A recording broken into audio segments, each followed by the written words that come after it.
Bigo pa rin ang mga otoridad na matunton ang eksaktong lokasyon ng puganting businessman na si Charlie Atong Ang, sa kabila ng bagong 10 raids na isinagawa ng Philippine National Police.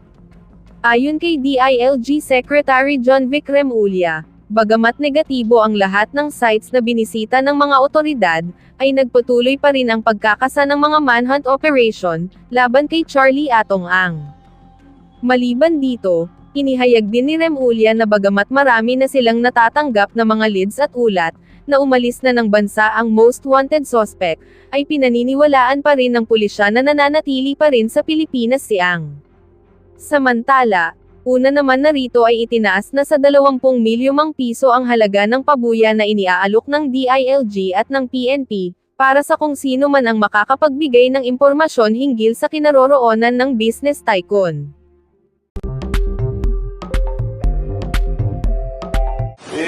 Areglo siguro ang best word dun eh.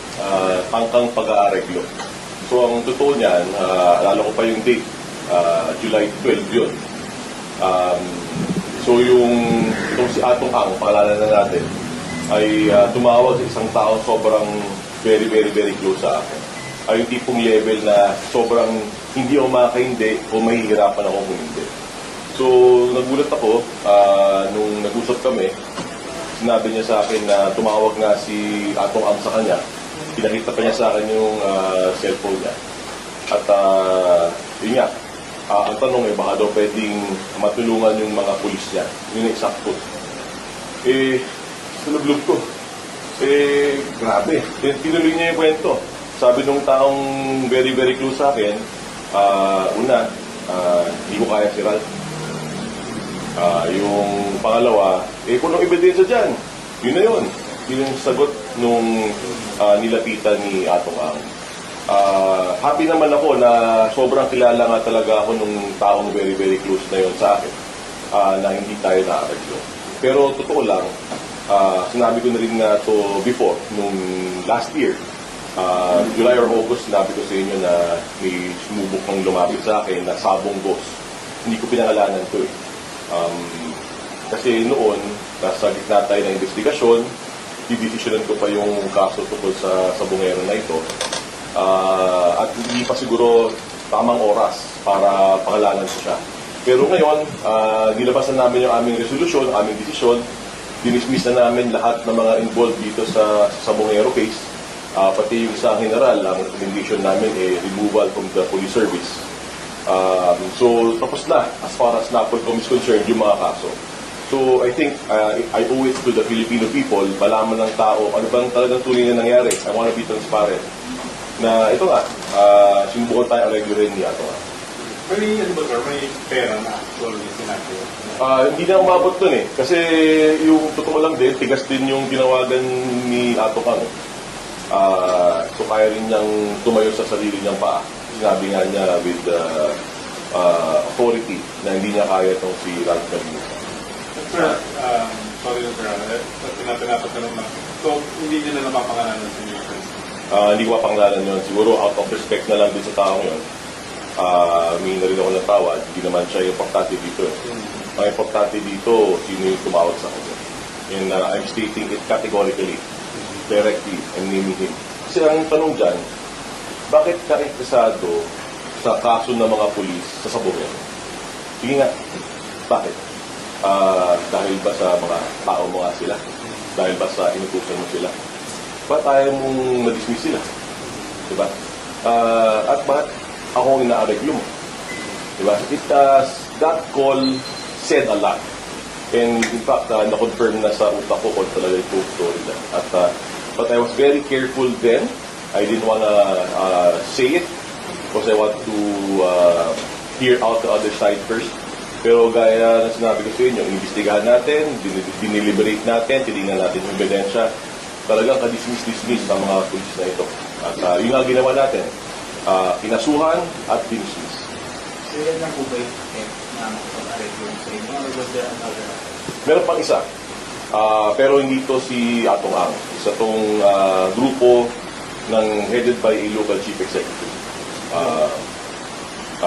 Kung yung grupo na yon, very tight group, Di all, coincidentally, di ko lang kung patalas ang mga tenga ng mga to, ang nilapitan din yung taong yun na malapit sa akin.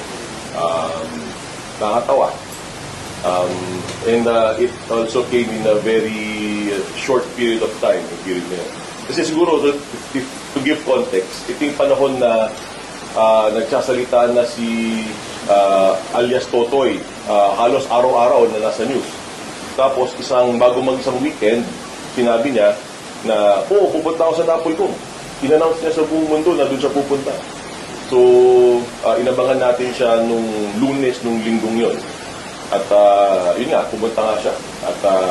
At before nag-file na kaso nga itong si alias Totoy, yun, sinubukan tayo aregluhin na itong kaso. Pero pangalawa ka, sir.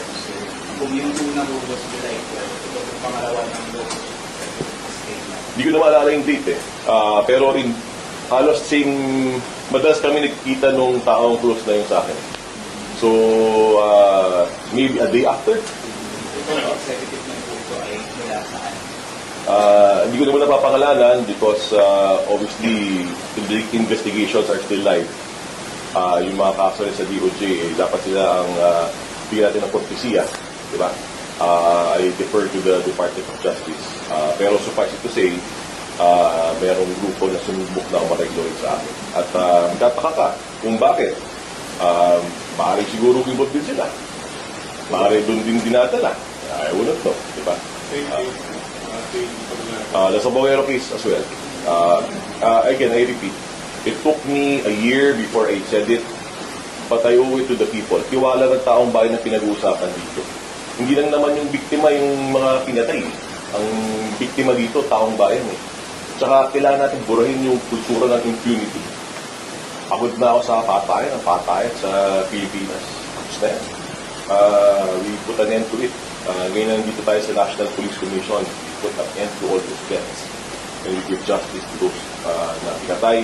Yung taong bayan dapat mag-deal na dun sa injustice na nangyari. And tutulong tayo para lumabas ang justisya dito. Inisip ko talaga ako. Totoo, nagalit ako eh. Kasi ang service reputation ko, kaya kalinisan na apelido ko eh. Tapos susulan mo ako. Yung tatay ko, malinis din. Eh, wala kang laban wallet to. Kita nyo naman. Di ba? Puro yabang lang meron natin. Wala tayong pera. Pero hindi actionable yung mga alok na yan. Hindi actionable yung Totoo niyan, that's the least of his concerns. His real concern is yung mga namatay dun sa Sabongero. He should answer those allegations. He should answer it in the proper forum. He should answer it with the DOJ, answer it in court. But here I am telling you that this happened because I owe it to you, I owe it to the Filipino o yung mga kababayan, subukan na ko regluhin. Ganun di ba nababayan? Asim sa akin. Sir, yung nabanggit na ikaw yung nagpapangalanan ng Local Security, nabanggit na ba siya sa mga previous sa mga previous local? Pag sinagot ko yung tanong na yan, magagaling kayong mga media. Yung mga kayo pinanganak kahapon, alam ko matatag-itag ninyo ang lahat. So siguro na lang, ang suggestion ko sa inyo, talas din naman kayo, back kayo konti. Basta sila sabi ko, sinubukan din ako kayo. Nung unang pansin ko sa doon sa Napolcom, yung mga binigit yung mga pangalan, including Director and other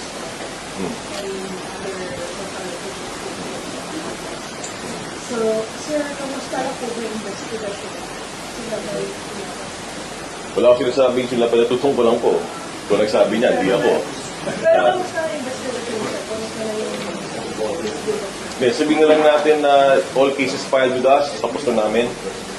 Yung possibility that other law enforcement agents are helping, we're still looking into it. Nasalita na rin naman na ating SILG na may sinisilip pang ibang opisyal na apat. We're also looking into the same. So, tuloy-tuloy pa rin tayo. Hindi pa rin tayo umiinta.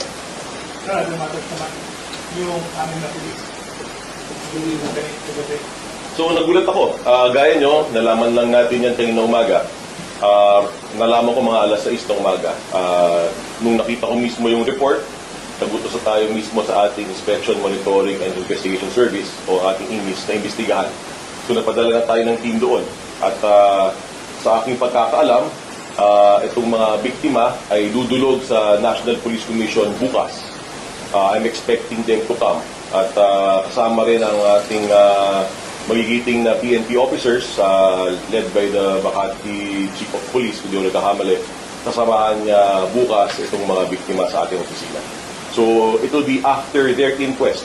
So sa Tagalog, dadalhin sa prosecutor's office itong mga magnanakaw na pulis na ito. From there, dadalhin yung mga biktima dito sa aming opisina para mag-file ang kanilang complaint. Maraming salamat.